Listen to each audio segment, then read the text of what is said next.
Hi, my name is Carrick, and I'm here at the AltWheels Festival 2007 in Boston. AltWheels showcases alternative fuel vehicles and sustainable transportation. You can find my video overview of AltWheels this year on YouTube. I tried hard not to add any commentary to that. So this video is going to be all commentary. Hey, person is entitled to their opinions, right? Okay. Time to take the gloves off and call in as I see them. Ford. Next comes Ford. Ford has been busy developing... Well, what hasn't Ford been busy developing? They're developing clean diesels, hydrogen, ethanol, hybrids, the list goes on. Toyota produced hybrids and went for it. Ford is picking a little of everything. So maybe they'll end up as experts at nothing? They'll tell you about their green eco redesigns of their factories. But what are those factories producing? Their answer to climate change and fuel efficiency? The enormous Expedition SUV and the Mustang GT500. Come on, Ford. Bold moves. We've heard your bold talk, so let's see some bold action. Natural gas. Hey, here's a city bus that runs on natural gas. Honda also makes a version of the Civic that does too. Using natural gas is not a good solution. First of all, it's a fossil fuel. And why do we need to be trading one fossil fuel for another? Also, as oil becomes more expensive, more people will start heating with gas instead, which will increase the price and just use up faster what limited amount of natural gas there is. Not to mention that natural gas is used in gigantic quantities to make fertilizer for growing crops. No, natural gas is not the solution. Hybrids. Okay, I think hybrids are great. But I wish people would stop referring to them as alternative fuel vehicles. They're not. I might be splitting hairs, but the only fuel you put in a hybrid is gasoline. And the last time I checked, petroleum is not an alternative fuel. Yes, hybrids also run on electricity, but that is captured energy because it's running on gasoline. Now make it a plug-in hybrid, and it's a different story. Volkswagen. I'm pretty worried about VW's strategy. They seem to be backing clean diesels in the race for fuel efficiency. A clean diesel Jetta can get 60 miles per gallon, but so can a Prius. Except most people think that a Prius has super clean emissions, and most people think that diesels are dirty. Perception is reality. VW has a tough road ahead with that PR campaign.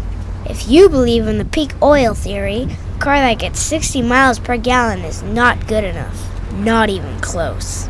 Plug-in hybrids and electrics are going to make a 60 mile per gallon car look like a toy.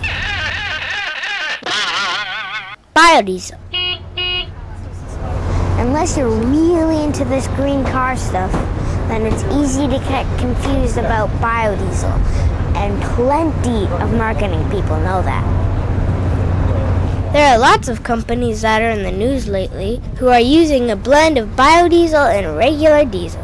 Normally, it's about 5% biodiesel. Okay, it's better than nothing, but it's still 95% regular diesel. I don't think people would be as impressed if they understood what it really meant. On top of that, biodiesel gets into the whole growing crops for fuel issue, which doesn't make any sense. They can use waste veggie oil, but there's not much of it. Growing our fuel is no solution. Using algae to eat CO2 is a good way to make oil, but I already talked about that in another video. General Motors. With the Hummer and their gigantic SUVs, GM is just fun to pick on. Just when everyone thought they killed the electric car, they introduced the Chevy Volt and the E-Flex platform. Maybe the goose has laid a golden egg. GM execs are bragging about their market advantage over Toyota with the plug-in electric vehicle within reach. Message for GM. You've had the market advantage on electric cars for the last 10 years. Ethanol.